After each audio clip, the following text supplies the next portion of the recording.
the meeting to order. Are we doing, Yep, is Forks doing the Pledge of Allegiance? they are indeed. Okay, if we could have our Pledge of Allegiance. Good evening. My name is TJ Warren. I'm the principal at Forks Elementary School. With me here this evening, I have three of Forks' finest. So as I call your name, please come up as I share some information about you. Mia McGann is our fifth grade student here at Forks. Mia loves playing soccer. She loves to crochet. Her favorite subject is reading. And when she grows up, she wants to be either a teacher or an author. So Mia, when you're done with college, please come back to see us. We would love to have you back. Also with this evening, we have Kendrick Yang Gautier, also grade 5. Kendrick is involved in gymnastics and boxing. His favorite subject is writing, and Kendrick also wants to be an author when he grows up. So by all means, come back. We'd love to have you back in our school someday. And last but not least, we have Dylan McDonald. Dylan loves playing lacrosse and the saxophone. His favorite subject is science, and when he grows up, he wants to be a video game developer. So welcome. So thank you very much for being here. At this time, if you want to turn around and lead us in our pledge.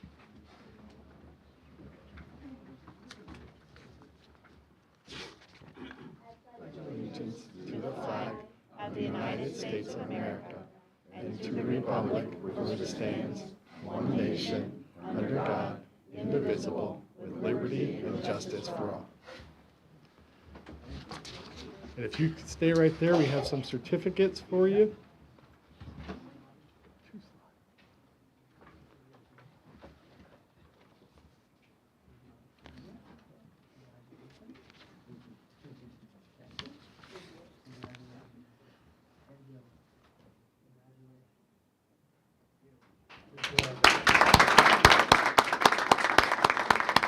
All right, you may be seated until the fun begins. Thank you, and I think you should become an author and a teacher. Right. Absolutely. Absolutely. Well, thank you, ladies and gentlemen, for having us this evening. I've been waiting over a year to do this presentation, so I'm very excited. I did have to admit, I did have to bribe Mr. Gonzalez, because he also wanted to do a similar presentation, but I was able to convince him not to. But we are very excited. So this evening, we'd like to talk to you about our STEM room and the origins of our STEM room. And this goes way back to when Mr. Pipperato came aboard, Mr. Zayatic, and Ms. Piazza. We met many times, as we shared with you last year, with our board presentation, with our principal groups. And we talked a lot about being creative and looking at each of our buildings and finding ways to engage students and to really just provide exciting opportunities for them. So when I heard that, I was like, absolutely, here we go. And so what I ended up doing is I gave out a survey to our staff, and we also surveyed some of our students just to find out, what do you think would help make our school better? And what would you think would make our school exciting? And so one of the things, I got a lot of different feedback, but one of the things that stood out was STEM. And so that excited me because I'm a former computer teacher. And so anything with technology and engineering and stuff like math, that was right up my alley. So at that time, we developed a committee. We did a lot of committee work. We partnered with March Elementary School, because I know Mr. Gonzalez and his staff as well. I've really dived into STEM. And so we were able to collaborate, share ideas, figure out what directions we wanted to head. And then from there, at Forks, we created monthly STEM activities for our students to participate in. They were very engaging. Kids were excited to do that, but we still wanted to do more. And so I came up with this idea, found space in our building where we can create a STEM room. And so our PTA, I was very gracious. I approached our PTA at Forks we had a fundraiser that we had set to do, but we had to figure out, where did all those funds go to? And they graciously agreed for us to have the funds go to STEM supplies to go towards our STEM room. So that fundraiser was a fun run, and we raised over $16,000, which I did not expect to be that high. And so I was thrilled. So here I am. I have $16,000. to play with and to buy items. So I contacted a Da Vinci Science Center and did other research and just tried to find out what types of things we could buy with those funds. So after we selected the different types of items, we then also selected, we have 2 STEM advisors now, and I have them with us here. We have Kathy Calomino, one of our teachers at Forks, and we have Nadine Poper as well, who, by the way, is a teacher and an author, like you had said. So they've also come aboard with additional ideas. So in our STEM room, what can you find in our STEM room? Well, first of all, you're going to find science and technology items. We have various things. I tried to select a wide variety of things. And so we have different things called cubelets that are robotics. And we have makey stuff that relates to programming, little bits with electronics, the Sphero Indies, which we also do programming with, the Ozobots, which you're going to get to play with this evening, and then also the B-Bots as well. But then we also were looking at some different engineering and math-related items. So we have Connect sets, a lot of buildings, things that we can build with, and kids can explore and be creative and try different things, go through trial and error just to see how things work. And so we have different engineering kits in our room. We have building and connecting sets, straw bees, which are basically straws. You can build things out of straws and be as creative as you want to be.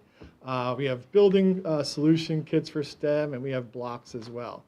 The other piece of the room, and when you look at the list, you're like, whoa, what are these used for? For the arts and crafts. Well, they can be used for a whole host of different things.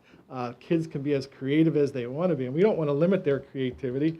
We wanted to provide them different things that they can figure out, they can be creative, and they can figure out how to build things or develop things or just utilize their artistic skills. So we purchased a variety of items at their disposal. I mean, we did a foil activity with our staff one day, and you're thinking, well, foil, how do you do a great activity with foil? But it was it was a really neat activity where we got to do a lot of design thinking, and so we get so much out of these materials.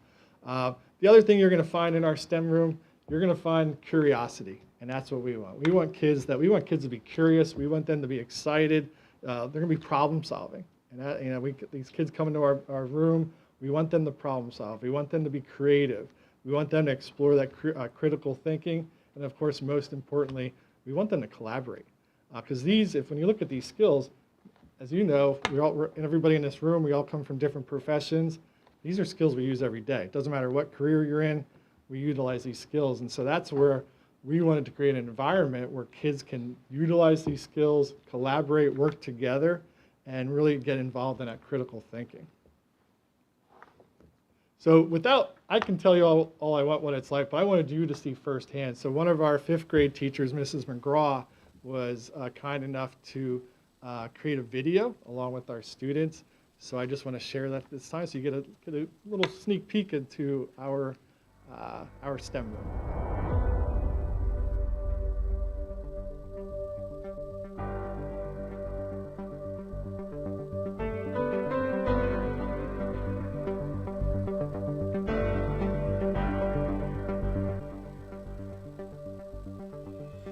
Thomas Edison was once asked by a reporter, "Mr. Edison, how could you have continued to work on trying to develop the electric light bulb after you had failed 1,000 times?" And Edison's response was rather poignant. He said, "Sir, I did not fail once. I found 1,000 ways that did not work." Really sort of reframes your thinking about failure, doesn't it? Edison didn't believe in failure. He believed in perseverance.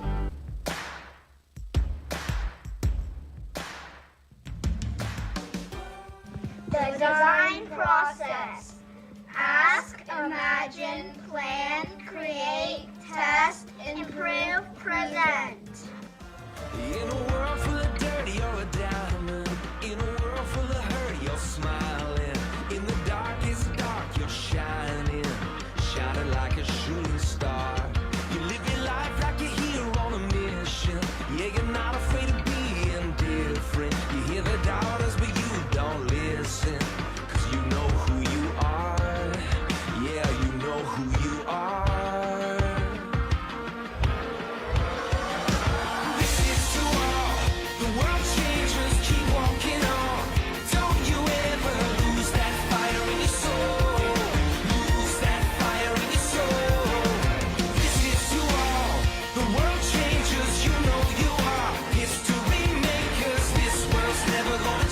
change you. 'Cause you're gonna change the world. Ask. What is the problem? What do you already know? What are the limits or controls of the task? And the world may never know your name, but the world will never be the same. 'Cause from the ends of the earth to your hometown, to the lost, to the hurt, to the broke down, you're the arms wide open, love that's showing. Every one of us don't wait now. Yeah, yeah, yeah. This is to all the world changers. Keep walking on.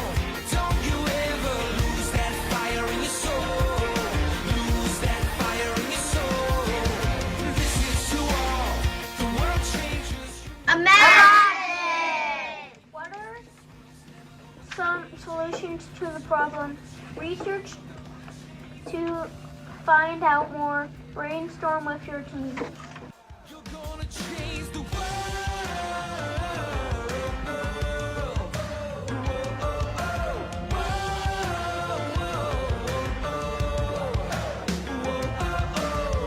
Keep on fighting the fight, keep on running the race, keep on winning the crown, keep on keeping the faith, keep on leading with love, keep on standing your ground. Okay, Braden, we are in the STEM room. What are you working on? We are making the longest chain challenge we've done before, rethinking our ideas.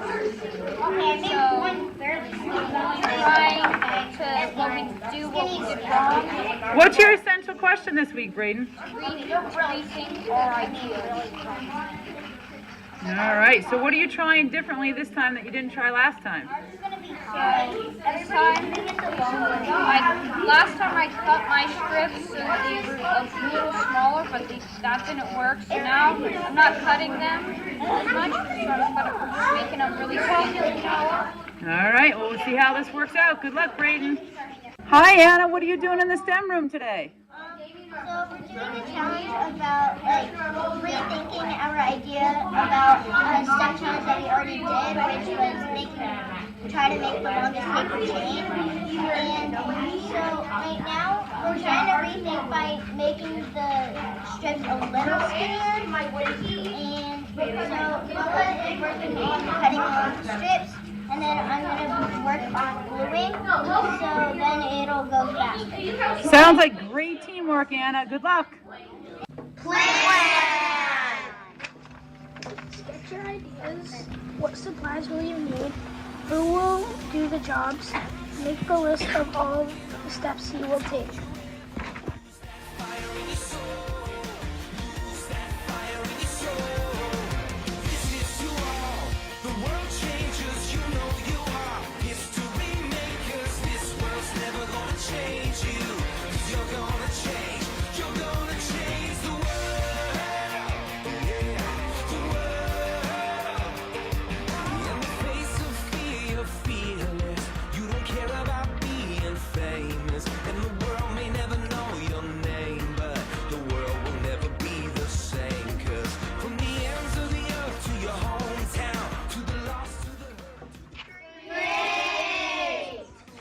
Plan, cooperate with your team, work steadily, and manage your time.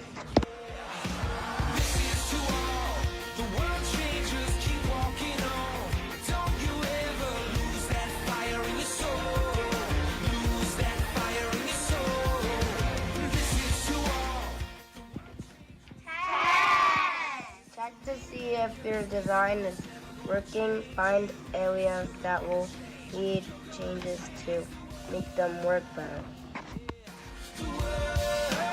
You're gonna change the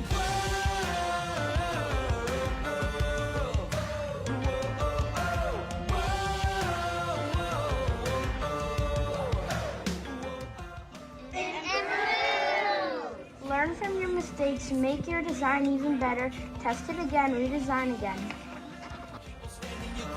Don't you ever give up. You give it all, you give it all. And when you're knocked to the ground, you don't stay down. You get up, and you fight another day. You're a hero, unsung, but the world knows a hero when they see one. design with the whole group. Discuss how errors led to a better design and what success you had.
Don't you ever give up.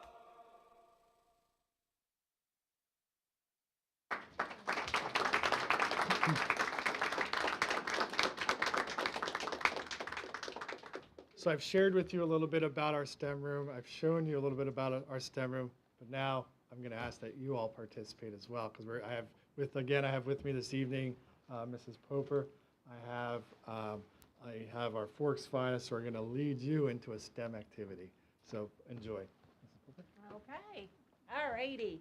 Let's see, making sure we have enough time here. So one of the things that is really important when you do a STEM activity with students is you sometimes have to try to connect it with literature. And one of the really cool STEM books that is very popular right now during this time of year is Balloons Over Broadway, which is the story of Tony Sarge, who's the original puppeteer for the Macy's Thanksgiving Day Parade. So what we are going to do today is we're going to make our own little Balloons Over Broadway Macy's Day Parade. And our students here, what they will do is kind of guide you through how to move our robots. And is there the slide with all the colors? Ah, there we go. So let's see. I think the best thing to do is your Ozobot robots.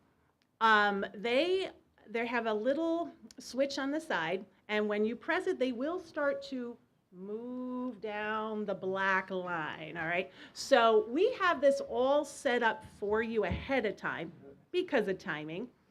But in the classroom, in the STEM room, the students will have already collaborated together and decided how long should the parade route be? How much time do we have to get the parade from point A to point B? So you give those parameters, and then they have to work together to figure out how much time is needed, how fast should the Ozobot robots go.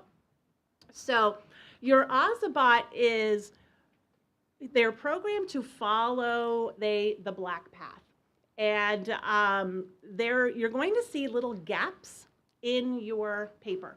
The gaps is where the different color codes will be drawn. And just about everybody has a little box of markers between you and somebody else. And the markers will be the different color, that represent the different color codes. So we're not going to do all of those because of time. But up at the tippy top, there is the turbo. Turbo is a really good, fun little activity that the Ozobot can do. That's going to make your robot go a little bit faster. And then next to that is what you call the nitro boost. Then we're going to skip down to the third line, and you can pick tornado, zigzag, spin, or what is that, backwalk, right? So in those gaps, you're going to put those color codes. And the Ozobot, when he runs over top of it, he's going to read that code and he's going to do what he's supposed to do, hopefully, right? Technology. And if for some reason he doesn't, then we have our little helpers here. And that's where the problem solving comes in, right? You think together, why is it not working? Are the lines too fat? Are the lines too skinny? And if there's a white gap, the Ozobot's not going to go anywhere, right? So if you would like to, before we get started, you can draw a face on your balloon if you want to identify that that's your balloon. You can use any of the markers in there. So any questions before we get started? Mia, do you want to explain what the structures are up and down the tables there? Yes, so up against the tables, we decided to use a bunch of different STEM materials to create skyscrapers and buildings because in Broadway in New York, there are plenty of those around. So we used a bunch of different materials. As seen in the video, we used these straw-based connectors with the straws. And then over here, we just used a bunch of little wooden blocks. And then these are the interlocks that go together. And then here, right here, some fall down. But those are the I/O connector blocks. So we use a bunch of different STEM materials to create those skyscrapers and a bunch of buildings. Yeah. And those little things that are kind of dotted around, what are they supposed to represent? They're supposed to represent little people. Yeah, they're watching the parade. Okay. So go to town, take your markers, fill in those empty spots there, and the Ozobot has a little button on the side, and they'll start moving around. Have some fun.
It's like the Christmas tree trains.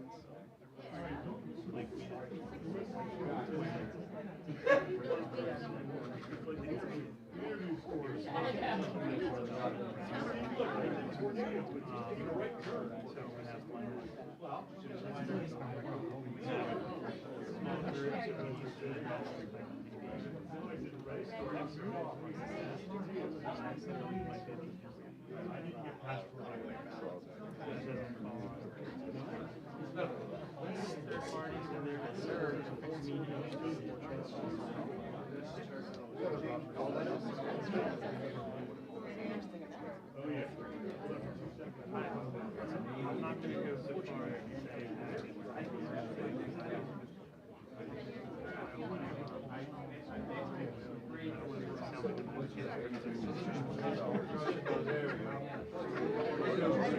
but at the same time, lay it out there.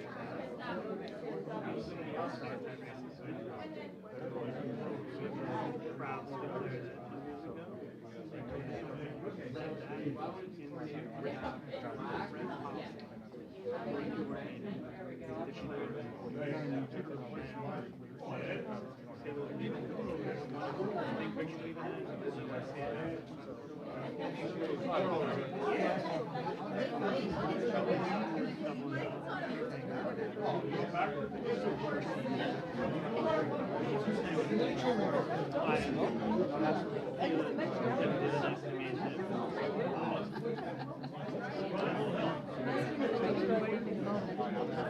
Oh, no.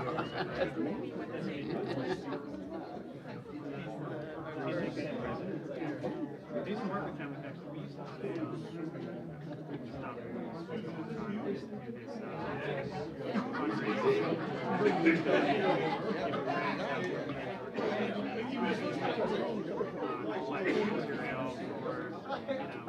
Some of them are moving. third street lines or whatever. Community partners, what it is.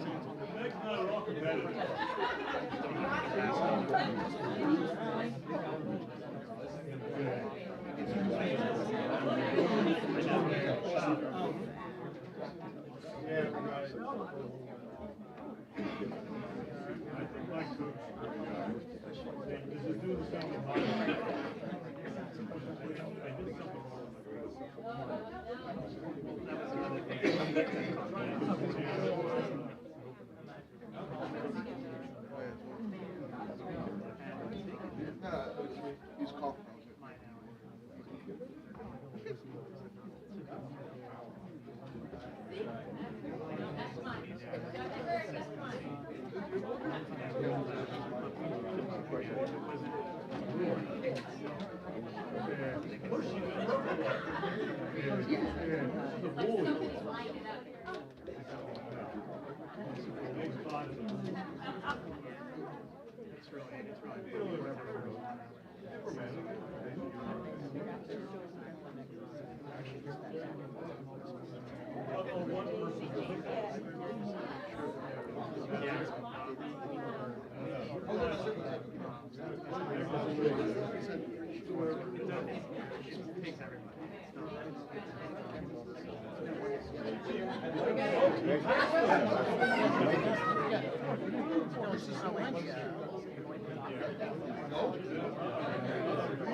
Yeah, no. We're trying. I'm gonna reference something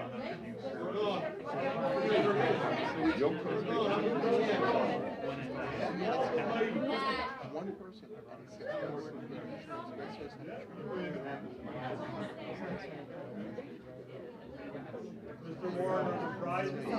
What's you guys can keep the balloon. Yep.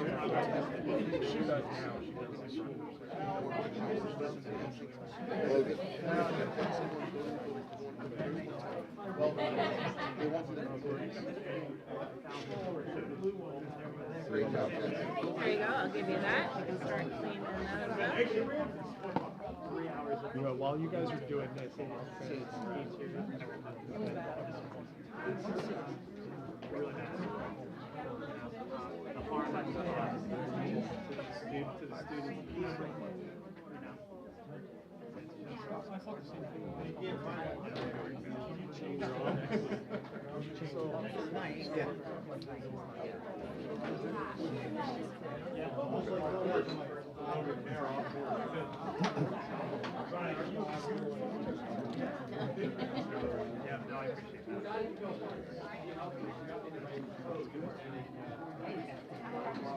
well, ladies and gentlemen, as you can see, the activity that you participated in was so much fun, competitive, I see. I saw a lot of cooperation and problem solving. And this is just one activity of many that we can do with our STEM room. Where do we go from here? So some of the things that we're looking to continue definitely is working on our design thinking process, challenge our students with different real world problems. Ms. Pez, are you playing with blocks? Sorry. Challenge our kids with real world problems and then helping them or them finding solutions to those problems in many different ways. We're looking at, in our STEM room, adding a Lego wall, make and take station where kids can create things and take them home. We also have a breaker space, which I found like really neat, where we'll bring some items into our STEM room. Like for example, like if you have an old cell phone that doesn't work, and now allow kids to play with that, take it apart, explore, look inside similar type of items and see like the chips that are inside, maybe even rebuild it. We might have some kiddos that can do that as well. We also have some choice boards, as you can see up here. We have our virtual maker space, giving opportunities when kids come down to our STEM room. Not only can they build things, but they can also utilize their technology with their iPads and visit various things. Like we have different sites to go to for art where they can create art items, do different coding, designing, engineering. They can there's a virtual music lab where they can create music. So there's all kinds of things that we are going to move forward with in our STEM room. So we're very excited. We appreciate your participation today. We hope you enjoyed exploring the items that we have. I can see that several members still would.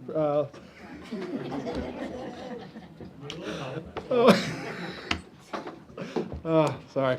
Don't worry. We can do art and happy trees as well at our next principal meeting. But ladies and gentlemen, in all seriousness, thank you. We thank you.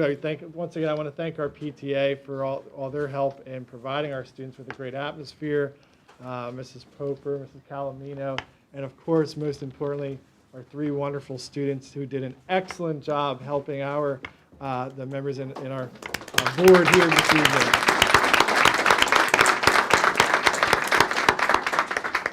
So thank you very much. Thank you very much. That was much more fun than talking about the budget. So,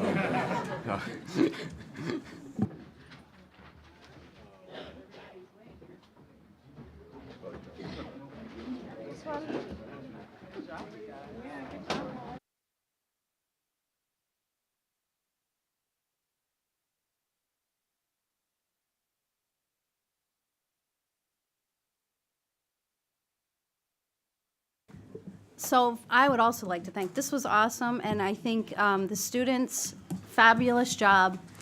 You know, you guys came in and you presented and you helped us, and sitting and listening to you explain, definitely, you guys are going to go far, I know it. So for those who are going to be teachers, please come back. For those that are going to be authors, please come back and do Read Across America with us.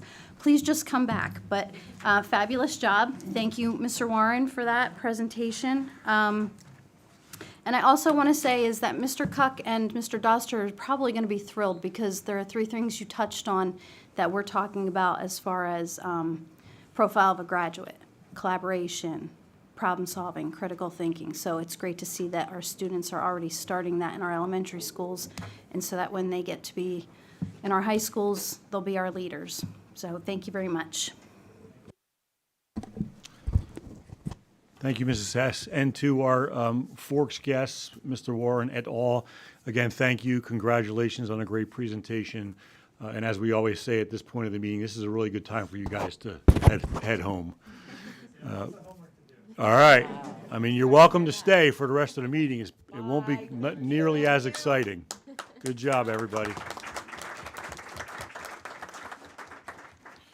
So the Forks presentation was the first part of the superintendent's report. So with your permission, Mrs. Hess, we'll continue. Okay, I'd like to next introduce Ms. Jessica Milton, our Supervisor of Student and Community Services, and Ms. Keila Vincent, the Executive Director of Family Connections, who will be doing a presentation this evening on educating children and youth experiencing homelessness. So welcome, both of you, and thank you for this presentation. All right. Good evening, everyone. How's everybody doing? All right, so we are going to just give a brief presentation.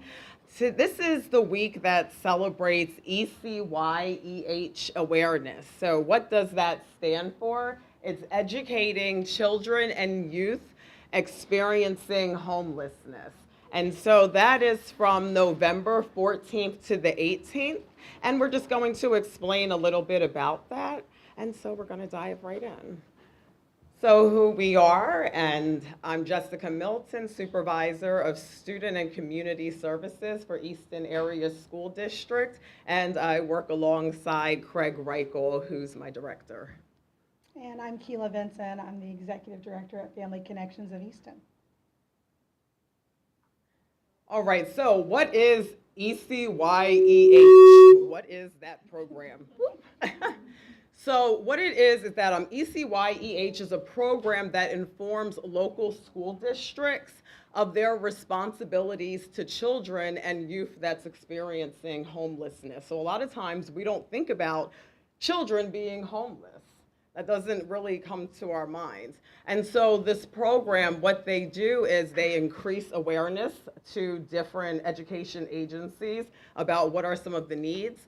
They take and reveal possible education barriers that can face students trying to get an education at different schools. Also, they provide practical tips for working with students that are experiencing homelessness, and also explaining current legislation and policies that are constantly coming about, which is really important for local education agencies to be aware of.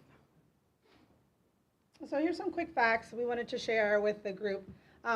As Jessica mentioned, I think it's a challenge for a lot of us to think about our students actually being homeless and what that actually means. And really some of the things that we wanted to share today is really define what homelessness is and what that looks like within our district.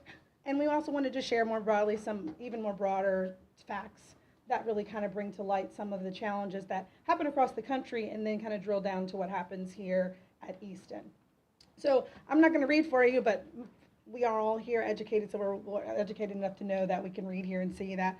In 21, the study from the University of Chicago estimates that 53% of people living in homeless shelters and 40% of the unsheltered were people who were currently employed. So think about, we have a lot of families here that are working within the district, basically the working poor, that can not necessarily afford to actually housing, and we know the cost of housing has been rising across the country and even more specifically here within the city of Easton. So a lot of these people are not what we typically think about when we think about homeless, or when we watch a movie and we see a homeless person. It's kind of somebody living in a tent village or something like that. That is not really typical of our homeless students and typical of the actual data in relationship to the homeless students here within our district.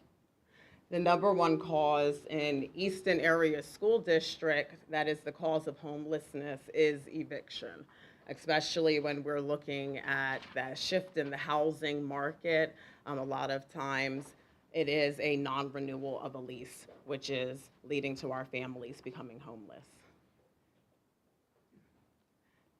So in Pennsylvania, as a whole, so if we're kind of looking at the broader scope and then we're narrowing down to the city of Easton, we have 13,375 individuals that are experiencing homelessness. Out of that total, about 1,500 were family households. We had 716 were unaccompanied young adults between ages 18 to 24. So what does unaccompanied mean? That means that youth that are not with their parent. And so when we're looking at those, high school age kids, so that 18 to 24 age, that's a really important window to look at. And when we're looking at our data in Easton and we're looking at what is the largest number of our students experiencing homelessness, you will see it's in our high school numbers. And so that's just kind of reflective of our last slide that we shared. Next slide, please. So this is a breakdown of our actual numbers here within the district. So you'll see that total number as of the 26th of October is, 109 families. November, I guess this past week, was 110. So you see the breakdown as Jessica mentioned. The high school has 40 families, the middle school 13. We have 7 at Cheston, and then Tracy Forks, Palmer, and Shawnee is 8 families. You notice the highest number at the elementary school level is at our Paxenosa Elementary School. And oftentimes when we're talking about families that are experiencing homelessness, this is just what is being reported. And so there's oftentimes a lot that is not being reported. And we're only in November. So we still have quite a bit of the school year to go for numbers to be reported in. So this is only where we are right now. If we look at last year's numbers, I believe for the entire year we were at maybe 150. I think the prior year we were at 132. And we are at 110 just right now in November. So just to give a little bit of a snapshot. And we're still growing. So we're talking about the definition of homeless, that's what we talked about earlier, to really kind of give a snapshot as to what we define homelessness as. It's not necessarily a guy that's drinking, liquor in the corner somewhere. It really can be any number of types of families and students that are represented as homeless. So this is a definition based on McKinney-Vento. It's referred to a state in which individuals lack a fixed, regular, and adequate nighttime sleeping residence. So think doubled up, think sleeping on someone's couch, think moving from place to place in order, and so that's a level of stability that's missing for a lot of our students, as you've seen based on the numbers. All right, so talking about this initiative that is going on across Pennsylvania and ECYEH Awareness Week. And so what Easton Area School District is doing, which is really amazing, is that to take and embrace our community and our students that are experiencing homelessness. 100% of our school district is involved in this initiative. Every single building is participating in an initiative that is raising awareness and also collecting resources. So they're either collecting resources in the vein of a food drive or toiletries. And so they're going to be then funneled through family connections and then given to our families that are in need. Also, they are giving different ways to provide awareness to our communities, our student communities, and also our family communities as well. On November 18th, in solidarity, if yourselves and then also all of the buildings will be wearing red, and that's just, that's our district colors, but then also it is also a way of just showing our support for the ECYEH awareness as well. All right, so shout out to Palmer Elementary. So we wanted to just show you one of the initiatives, one of many awesome initiatives that's happening in the buildings. So Palmer Elementary School, their students put together an amazing PSA that brings awareness and some facts to what is going on just in Pennsylvania. So we wanted to show you this amazing video that they made for their student community. And without further ado.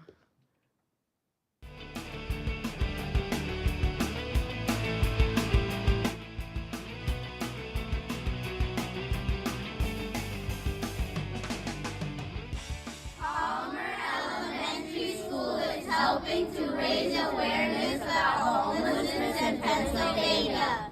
November 14th through 18th is Pennsylvania ECYEH Awareness Weeks.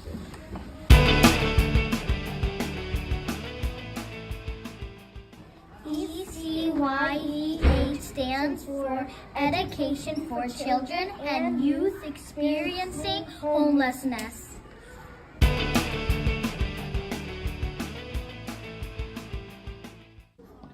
Did you know Pennsylvania is one of the top 10 states with the most homelessness in the United States?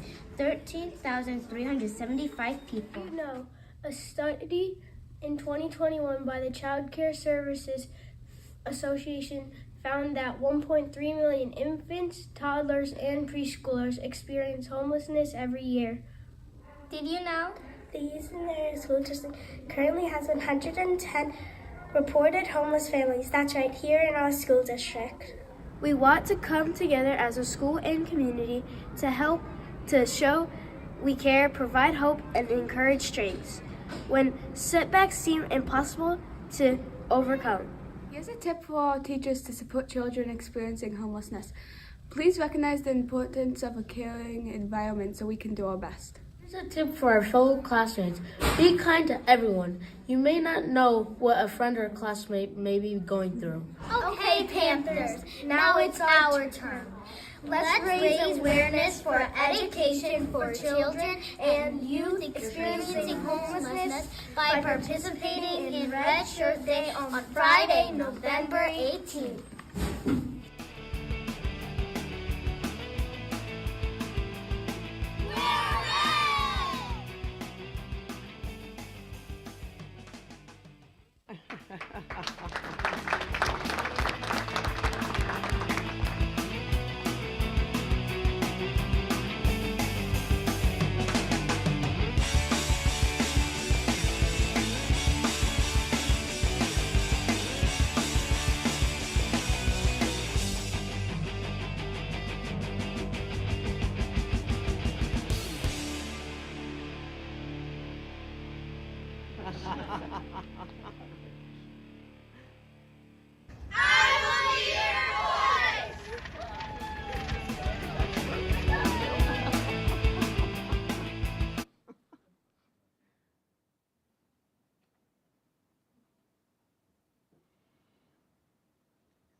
So we wanted to just highlight what we're doing as a district for awareness and support. So some of what you saw is part of this week that we're trying to bring awareness to the district and bring awareness to our students and families as well.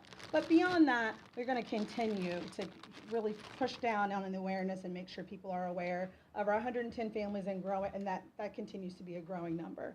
Beyond that, we also want to make sure that we encourage people to be involved in any way that they can. Some of that includes identifying resources and making sure we're able to connect our families with resources. My organization, Family Connections of Easton, does a lot of that work here within the district, and connecting our families with services that both what we provide and also what our partner organizations also provide.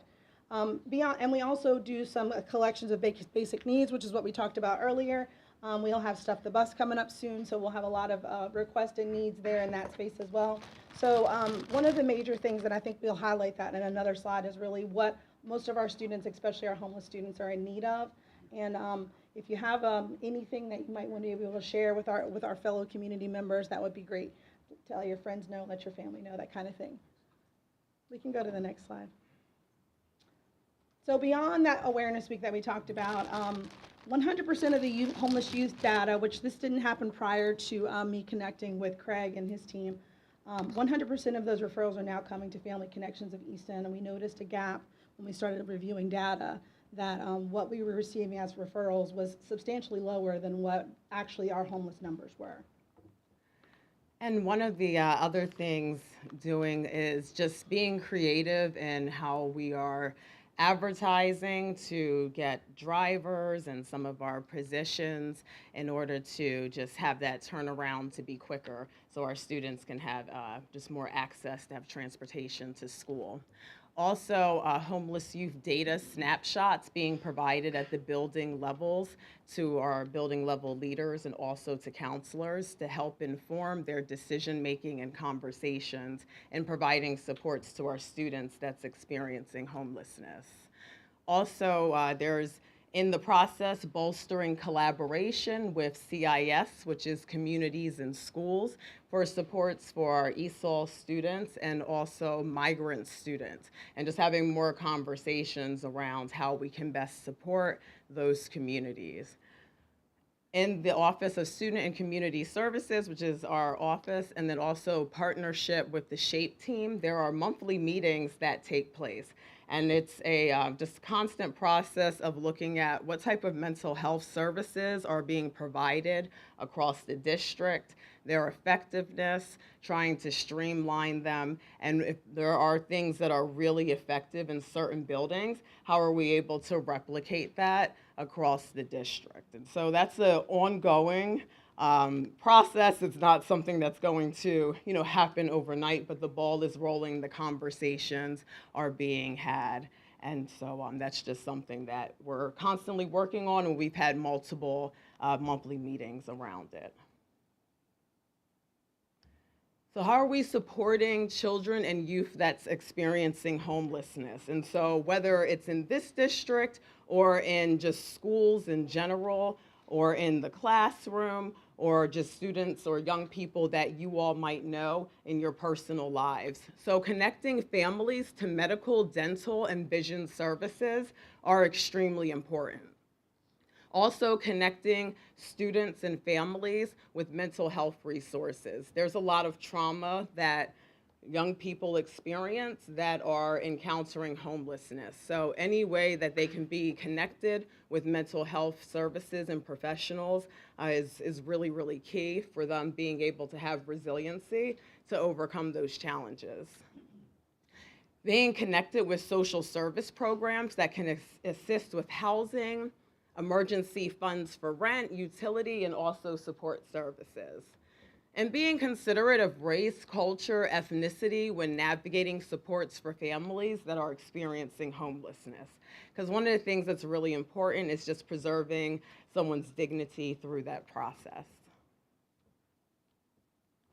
Some of the other things that we try to focus on in relationship to supporting children and families experiencing homelessness, it's really providing foods that are high in fat, low in fiber, and that's good for our students and our families. So one of the things that my organization does is really support with our food pantry support and with our Backpack Pals program. So we really try to focus on providing foods that are that meet the criteria. It looks like we're during professional development days, our teachers and staff are being provided with training about and new updates about trauma-informed supports for students and families. And also focusing on protecting the privacy of our students. A lot of our families, as she mentioned earlier, try to provide dignity, and that privacy to me is very important as well. We're also focused on developing relationships with parents and family members when it's appropriate. A lot of times my organization has direct contact with families when they experience these types of challenges. Another point here is utilizing our district's homeless liaison and school counselors for helps and resources. So we've been able to develop and establish a very close relationship with our guidance counselor team and with Craig Rickle in his office, and really trying to be able to provide these types of supports for families. So how can you help? We were talking about it a little bit earlier. We wanted to try to kind of highlight some of the things that are happening, at least in the up and coming weeks, and ways in which you guys and anybody else within the district can help us out. So we have a toiletry drive happening this week, but that will continue and that need will continue. That is usually the first thing that goes whenever we have boutique days or pantry days. Toiletries of all kinds are usually deodorant, body wash, you name it. That is the first thing that usually leaves our shelves. As far as food is concerned, try to focus on things that we can prepare that doesn't necessarily require a stove, right? So if we have access, if I'm in a hotel, I probably have access to a microwave. So think about things that you would purchase that you could heat up in a microwave. I also try to focus with our pantries as of late to really make sure we have food that are culturally appropriate or food that people actually want to eat. So you think about our Spanish population that may not necessarily, we discovered this last year when we did, tried to serve up turkey dinners, that they don't eat stuffing. So we need to come up with other ways and food that they like to eat. And I like to be able to try to offer those things and really offering people the options of being able to select things that they like and that they appreciate. One of the things that we have on the list here that we hardly ever get is hair styling products. So we were talking about earlier that we have people who are working poor.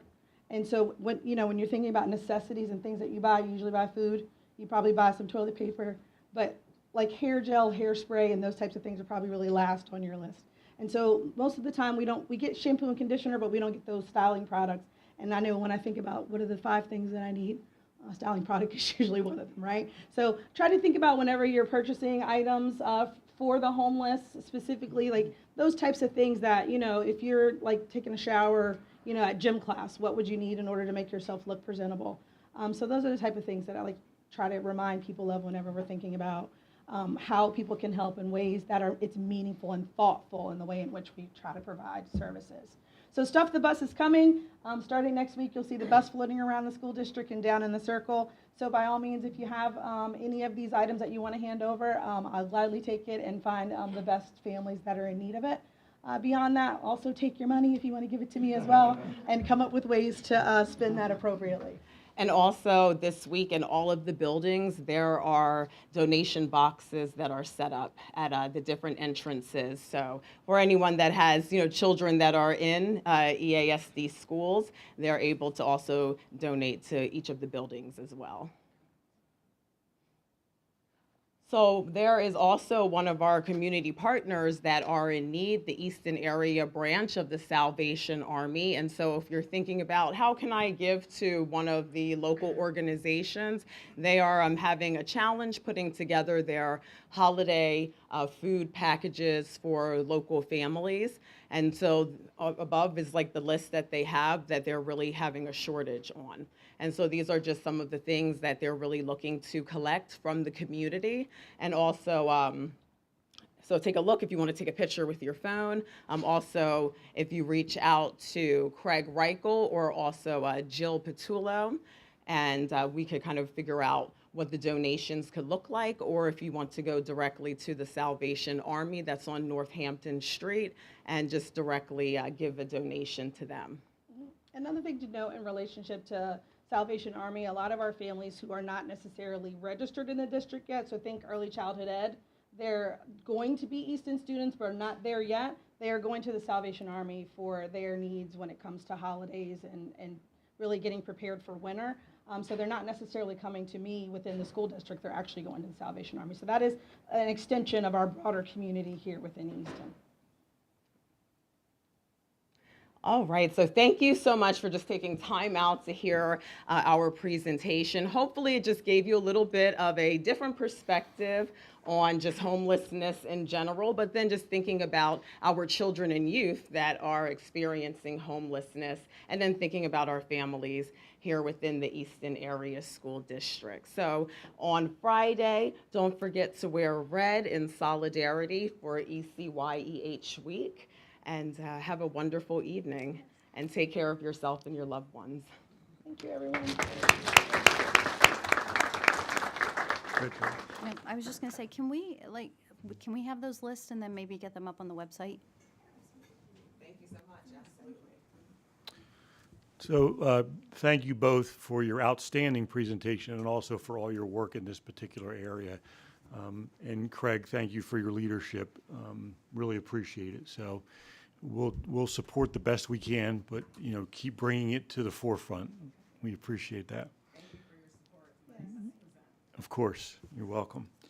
And my last item is just an informational one for the board. There has been a recent research study that has gone out that incorporates our PAYS data as a district as well as other surrounding districts. PAYS stands for Pennsylvania Youth Survey. They had a countywide press conference, I believe it was yesterday or today, Josh. And I just wanted to say to the board that if you look at our PAYS data, and we do every year, there certainly are enough things to be concerned about that we will be, and we have been, and we will be addressing in the future. But if you see that, know that we had planned on providing a presentation to the board at our January standing committee meeting to talk about not just the PAYS data and the strategies that we're using, but a lot more of what Craig's office has been doing and will be doing in the future. So if you see that article and you see that data, be aware that we're aware of it, and we continue to work on those issues. Having said that, that concludes my report. Thank you very much. Next, we will move into reports, starting with Colonial Intermediate Unit 20. Mr. Snyder. Yes, thank you. Just real briefly here, just a few items of note.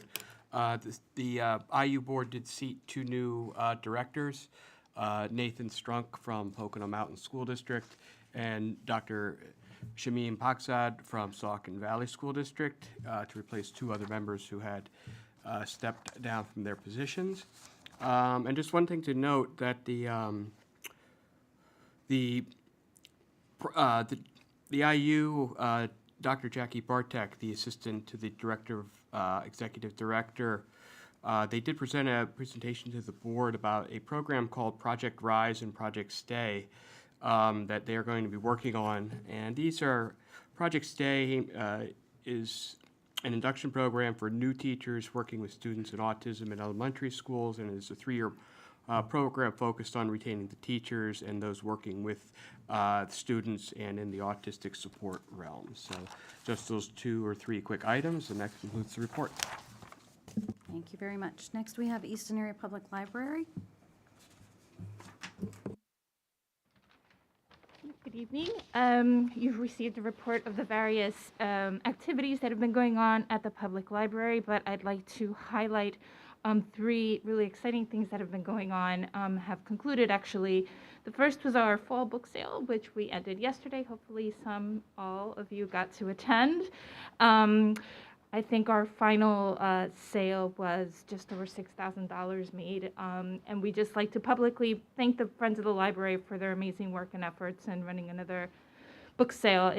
There's a lot of work and a lot of collaboration that goes into that, so we were very, very happy with the results. The second is our participation with the Easton Book Festival. We were festival partners this year, and the Friends of the Library, both of Easton Public and Lafayette College, sponsored a book club meeting with Emerald Garner and Monet Dunham, both authors of Finding My Voice, On Grieving My Father, Eric Garner, and The Pursuit of Justice. It was a wonderful evening, super impactful, and we had about 21 online participants for that one. And the other program that was held was the YA and children's program, where YA and children's authors came to the library for the day. So we had our own, many of our own Easton residents who are authors and illustrators attend, and that was also very successful. And then finally, just to report that the Palmer Branch carpet installation and relocation of the children's department is going very well, and they are on plan to reopen on November 21st. I think that's all I have, other than the main library has extended the hours, so we're slowly creeping back to normal hours again. We're now open Monday through Thursday, 9 to 8 p.m., Friday, Saturday, 9 to 5. So with that, I'm happy to also take any questions. Okay. Thank you. Okay, next we have Career Institute of Technology. So since Mrs. Wellington and Ms. Price are not here, nothing exciting to report for CIT. They will have open house tomorrow night. The only thing that we did receive an email this afternoon from Ms. Jones. CIT will be featured on WFMZ this evening, highlighting a visit they received late this afternoon from the PD Executive Deputy Secretary, Dr. Deborah Carrera. Not sure what segment or time the visit, but the interview with that will be aired, and just so exciting for them. Do you have anything else to add, Mr. Pipperato? Thank you. Just very briefly, I was privileged to be there during the visit today, and I will tell you that Secretary Carrera was very impressed with the program, not just the programming that she saw at CIT, but mostly the students and their commitment to excellence. We had one of our Easton students, and I apologize, his name has slipped my mind, but I'm going to find out and make sure the board knows.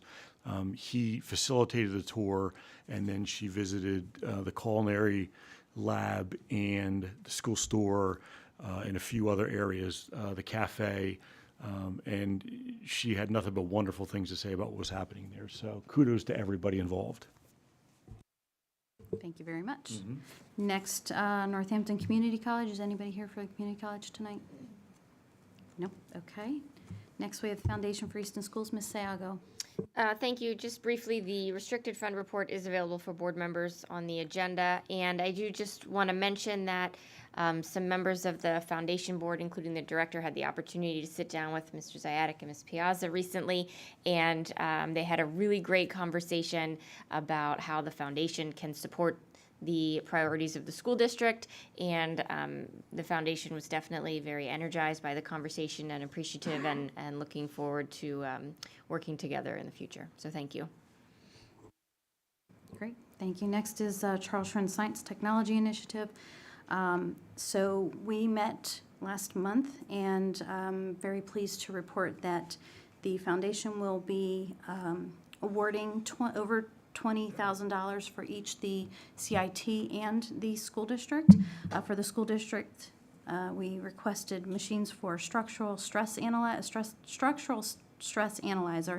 and testing material strength. It's a tensile testing machine. So we received that for the foundation for our program, and the CIT will be using it for the marketing and retail services program. So it's great that the foundation is giving us over $40,000 for the CIT and the school district. So next we have Diversity Alliance, Mr. Pipperato. Thank you again, Mrs. Hess. Related to the Charles Schwinn Science and Technology Initiative, again, the secretary was really impressed today in her visit with some of the technology and culinary arts that the school has been able to purchase as a result of that particular grant. So keep the money coming. Excellent. The Diversity Alliance, I want to congratulate once again and thank Mr. Cuck and the Culture and Climate Committee of the Diversity Alliance. They continue their outstanding work. They're excited to announce our next equity chat, which is scheduled for December 1st. Last month, they had 25 participants discussing the topics of implicit bias and microaggressions. The EASD equity chat for November will focus on the wealth gap in America and financial literacy. So thank you again, Mr. Cuck, and to your team. And our next meeting is January 29th. Trying to get rid of the winter weather There you already. go. All right, next we have students. Anthony D'Angelo. Hello, my name is Anthony D'Angelo. I'm just going to give a little report of what we've been up to at the high school. We've been very busy recently getting ready for Turkey Week. Our third student council meeting will be held on November 16th, tomorrow. We'll get presented with the updates of the class, what they've been up to. Everyone's decorating the hallways. There's a lot of stuff going on. We just had our Halloween dress up, which was a great event. And last week we went over to the Peaburg, it was like a golf club, and we were able to have our Turkey Day meeting. So it was the drum majors, cheer captains, and the student council went over. So we were able to plan out all the Turkey Day festivities and everything that came with that. We also had homecoming this Saturday, which was an awesome event. A bunch of the freshmen said, "This is my favorite dance ever." Well, they never really had one, so so I'm happy that they enjoyed it. The court was selected this year. Easton will present the king, and Peaburg will present a queen. And I just want to say thank you guys. I've been looking forward to Turkey Week my entire life as a Red Rover, so I'm happy. But beat Peaburg. Thank you. That's right, beat Peaburg. Okay, next we have association reports. Mr. Daly. It's difficult to follow Anthony. By the way, he also is should be recognized for his. Aren't you the king? Yeah, I'm the homecoming king. Yeah. So And I was his favorite 11th grade English teacher. I just have to remind him of that. Exactly. Not saying I was his only 11th grade English teacher, but that's fine. It's nice to be back in this boardroom. I don't remember the last time I saw it with all of you here anyway. And the weather looks really good for a big fire for next week. Last week it was summer, I think, and today is definitely winter. All I know is we're really excited for the Thanksgiving holidays to come. I had the honor, privilege to attend the New Jersey Expo, the education conference that they hold. I can't even speak. Every year. It is the largest education conference in the country, and as some of you know, it is a point of pride for New Jersey. I got to be a VIP. They took me around.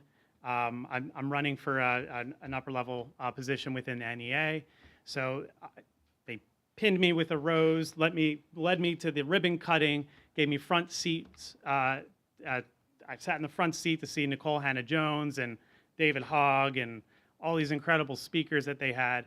And they were continuing to remind us all, the president of the New Jersey Education Association especially, to remind everybody there that New Jersey is #1 in education in the country. And they continue to celebrate their successes at every opportunity that they have. And I think that is something that we can learn to do as well. We have no shortage of successes to celebrate. Sorry, I'm not used to using my phone here. I think we could celebrate successes on billboards in the community, on the radio, on TV. We have so many amazing educators in this district, so many students that have achieved greatness that I think it would be great for us to channel that success and use it to elevate us in the community. We are a fantastic school district, and we really need to celebrate that. A few years ago, we celebrated that the Easton Area School Board was an anti-racist school district. It was an amazing opportunity to be here at the school board, to hear the school board members read the policy word for word and enter it into the agenda. It's really important to us, and I think that your dedication to that really shows. It was a great moment, but just because we declared that we are an anti-racist school district doesn't mean that we are done working towards that great aspiration. We still have a long way to go towards truly building an equitable and inclusive anti-racist district. I heard some very troubling remarks that were made at a different school board meeting in Pennsylvania, I won't go into it, by a school board member. And then the school, they don't have an anti-racist policy in that school district. But then the following week, students and parents and community members all got up, stood up at the microphone and declared their intent to support their students and educators of color and to make sure that they had a welcoming school district for all. So I would like to ask that this school district explore finding a way to focus our efforts on our anti-racist school district, to continue working on collective professional development opportunities so that we can be more anti-racist, trauma-informed, and focus on equity-related issues. I do have some suggestions. I have been speaking to the administration about this already, but I do think that if we're going to move ahead in the future as a district, we really need to be focused on those issues so that we can move forward altogether. Anyway, that's where I'm at. So thank you as always for your service to the school district. I'd like to remind everyone, taxpayers especially, that you are unpaid volunteers as school board members, and you spend a lot of time and effort to make our community stronger, and you deserve all the thanks that we can give you. So thank you again, and have a great Thanksgiving. Okay, is there any other associations who would like to speak this evening? Sorry. That's okay. So I just got the name of the young man that I wanted to shout out. So he is Dylan Ramirez, 11th grade at Easton Area High School, and he's in the Marketing and Retail Services program. If you see the channel, the WFMZ report, you'll see that he's a very impressive young man. So congratulations to Dylan, and thank Dylan. Thank you. Okay, next we have public to be heard on agenda items. Is there anyone in the public who would like to be heard on agenda items? Okay, all right, before you speak, please sign in. And I'm gonna read my little, my little spiel. The board recognizes the value to school governance of public comments on educational issues and the importance of involving members of the public in board meetings. The board also recognizes its responsibility to conduct the business of the district in an orderly and efficient manner. The board has established the following guidelines to govern public participation. The public may comment at 2 points within each voting meeting. The board shall require the public comment request at the beginning of the meeting before comment on agenda items. The superintendent's report is not considered an agenda item. Public comment at the end of the meeting shall be for general comments or non-agenda items. All statements shall be directed to the presiding officer, and no participant may address or question individual board members. Public comment is not a question-and-answer session nor debate. The public is permitted to comment but should not expect a response from the board or administration. The president may interrupt or terminate a participant's statement when the statement is too lengthy, redundant, personally directed, abusive, obscene, or irrelevant. Personal attacks on board members, administrators, or district employees will not be tolerated. I know you know this already, but I had to say it anyway. So behave. Are we done? Are we done? I don't need a microphone, so you can turn that damn thing off. I am Kerry Myers. Most of you know me, some of you don't. I am the current president of RCE. I'm also the vice president of Northampton County Council. I'm a former school board member, past president, vice president of this organization. I vowed I'd never come back in this building when I left in 2011.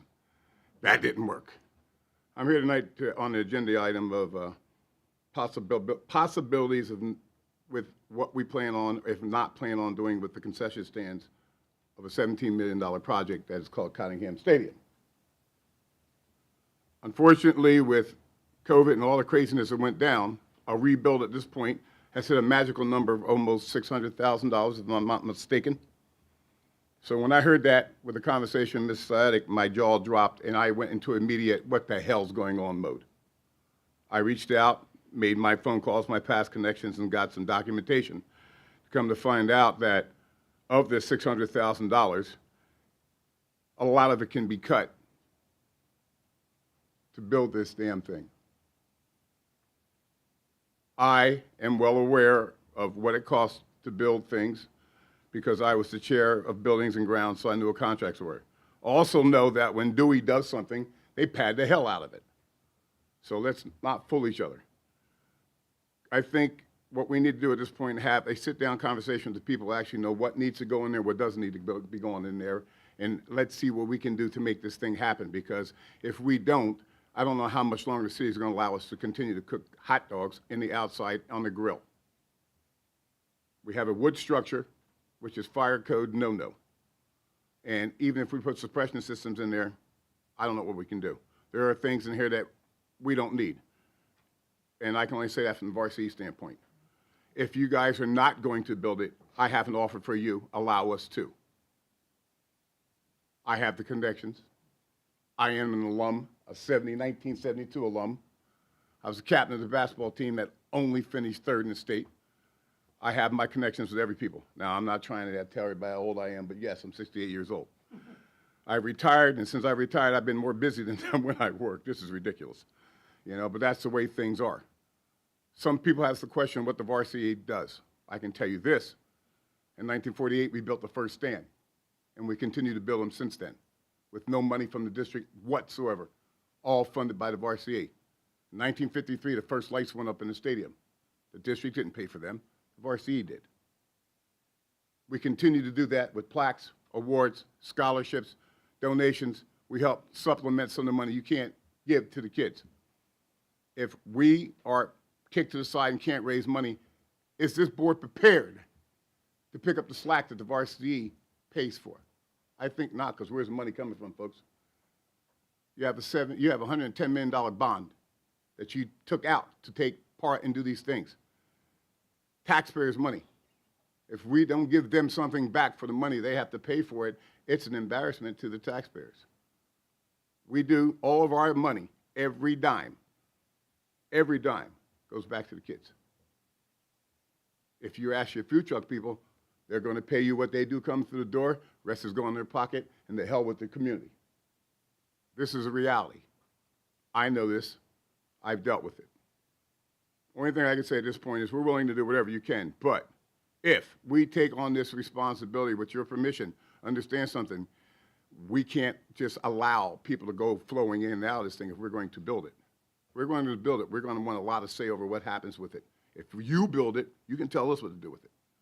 I know there's some people in this room that believe that those stands there belong to you, the people of this school board and the district. It does not. You didn't spend a dime for it. That was all money raised by the RCA. If you can prove that, bring it on. I have documentation that shows every dime we spent on there. Every dime. You can't go back to 1948, but I can. That's how solid we are in our ground with this. We don't want to fight you. We want to make sure we get this thing done. If you can build it, give it to us. We'll build it, and we'll make it work. But there's going to be a clear-cut, some set of rules that we're not going to budge on if we're going to raise the money, because the people who are going to raise this money are going to make sure that their say is done. And there's ridiculous amount of money, from $134,000 in soft money to tons of it. There's a lot of money in here, which when I looked at this document, my heart stopped. HVAC for a concession stand? Are you out of your minds? We got windows. Put a heater up. We ain't seen the playoff at the Cunningham Stadium in 10 years, so we ain't got to worry about that happening with the football team. There is also equipment to prepare with of $130,000. $600,000, folks. I just showed you $250,000. That it's not going to cost you nearly that much. And we have people in the business. I have already assured me it's not going to cost you that much. Building the actual building, yes.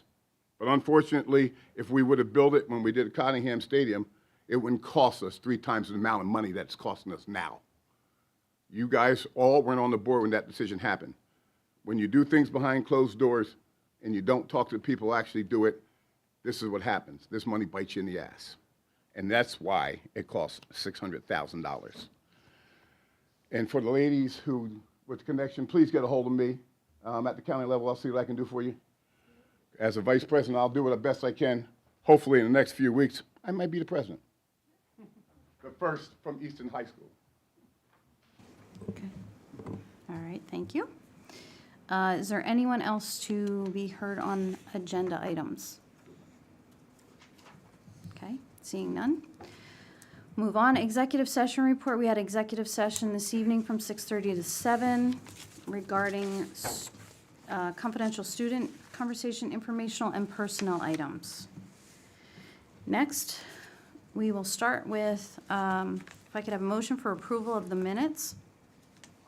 Motion to approve the minutes of the following meetings: academics, educational, technology, and student supports, October 11th, athletics, October 11th, buildings and grounds, October 11th, budget and finance, October 11th, personnel negotiations, October 11th, policy, October 11th, and safety and security, October 11th. So moved. Second. Any discussion or questions? All in favor? Aye. Any opposed? Okay, moving on, we have personnel. If I could have a motion for A, motion to approve the following resignations as presented. B, motion to approve the following leaves of absences as presented. C, motion to elect the following TPE as presented. And I'll stop there. So moved.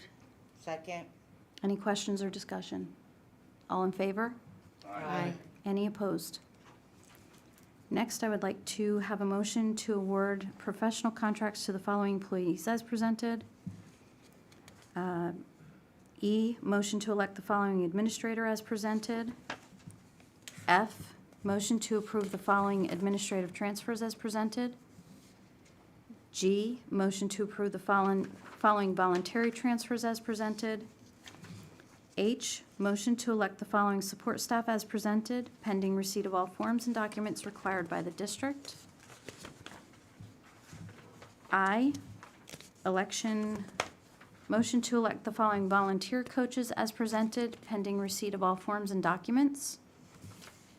J, motion to approve the following changes to the contractual EPFED stipends as presented.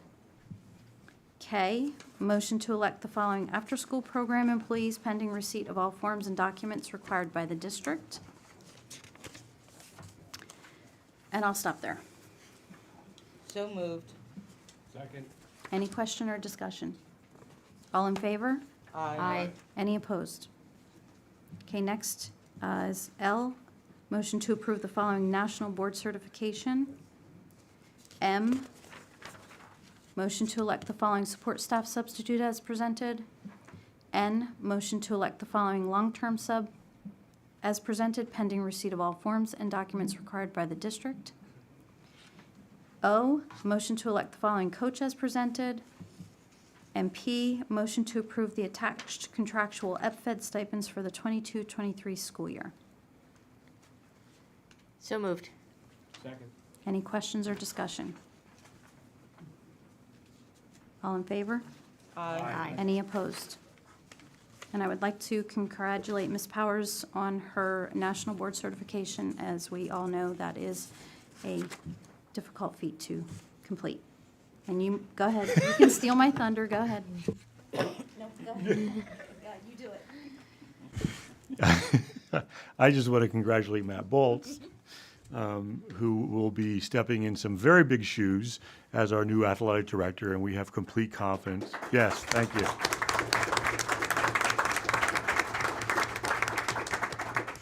We have complete confidence in Matt. We're very excited about him accepting this role. As I said, and have said in past meetings, we're going to miss Mr. Pokrivczak. He's been here a long time. He's done just tremendous work for the district. Matt has been part of that. He's been with Jim for a long time. So we're just very pleased that he will be able to pick up the ball and run with it. And I will defer to our board president. Is that no pun? All I was gonna say is, congratulations, Matt. The beard thing, Yeah, it's a don't little do it. scary, so, maybe we can hold off on that for a while. Just teasing, Jim. Okay, anyone else? Okay, all right, so we'll move on. Academics, educational technology, and student supports. If I could have a motion for A, motion to approve the adoption of the new AP pre-calculus course at the high school as presented. B, a motion to reinstate the mythology course at Eastern Area High School as presented. C, motion to approve the 23-24 band trip to a bowl game to be determined as presented. D, motion to approve the 22-23 EAHS occupational and local advisory membership as presented. E, motion to approve Mr. Leeson to conduct research within the district as part of his doctoral study as presented. F, motion to approve conference request as presented. G, motion to approve the attached field trip request as presented. H, motion to approve the pathway agreement with Penn College of Technology as presented. I, motion to approve the Colonial Intermediate Unit contracts as presented. 1, Sweet Stevens, Katz and Williams LLC, Tech Pool Council, facilitate master's level applied behavior analytics services, and Colonial Academy autistic support. Oh, and then the last one, J, sorry. Motion to approve agreements, 2 of them between independent contractors to provide medical provider authorization for IEPs and access billing as presented. So moved. Second. Any questions or discussion? All in favor? Aye. Any opposed? Opposed to E only. Okay. Ms. Ramirez, you have that? Thank you. Next, we have budget and finance. A, motion to approve the financial matters as presented, treasurer's report, general fund revenue and expenditure reports, monthly financial student activity statements for EAHS and EAMS, bills regular and AHC, general funds, special activities, capital projects, and food services. B, motion to approve an outside transportation consultant agreement with Kevin All of AU A-Plus Logistics at an initial cost not to exceed $1,500 upon solicitor review. C, motion to approve the request to establish Easton Red Cross as a student activity account at the Easton Area High School as presented. So moved. Second. Any questions or discussion? Okay, I have a request for the outside transportation. We did have the contract. If we could get an update on what items have been completed with that contract and if there's any outstanding. He hasn't done anything yet. No, I'm not talking about him. I'm talking with TransFinder. Is there any outstanding items with them as far as our contract No, is we're still concerned? continuing our training. The staff are still being trained as we speak. TransFinder graciously called us and is offering another 16 hours of training to our staff at no charge. Okay. Okay, all in favor? Aye. Any opposed? No on. No for B. No for B. And I'll have no for B also. I just don't think we just keep throwing money at this thing. We need bus drivers, not consultants to tell us we need more bus drivers. So,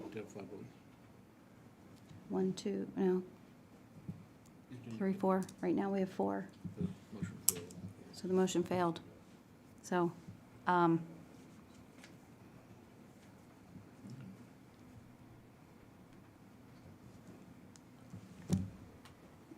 yeah, okay, so I will change my vote to a yes. However, the report to let us know where this is going, if we could have quick update on it. Because if he's putting the hours into it and we're not gonna be able to make any changes, and obviously we know we need bus drivers, so there's no magical bean. The agreement has, he'll do a full report for the $1,500 by, and we'll have something by February 1st. Okay, thank you. All right, next we'll have buildings and grounds. A, motion to approve the WAN proposal for Penn Teledata for a 10-year term as per attached in the amount of $3,580.47 per month.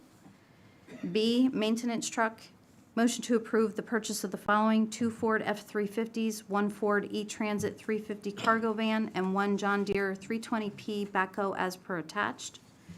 C, motion to approve the Palmer Elementary UGI easement agreement, as per attached. I'm sorry, Ed, I'm gonna say this. It's all good.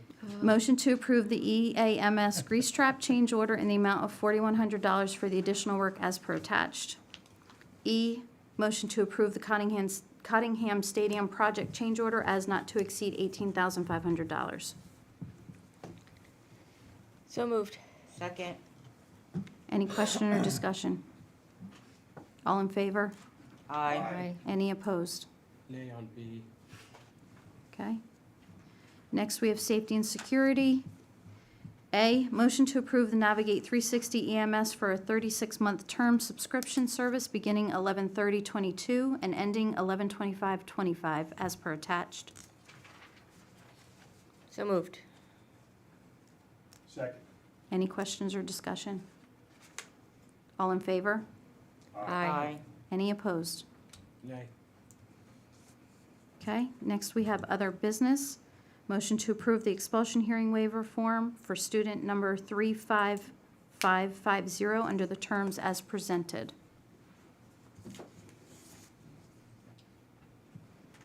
So moved. Second. Okay, all in favor?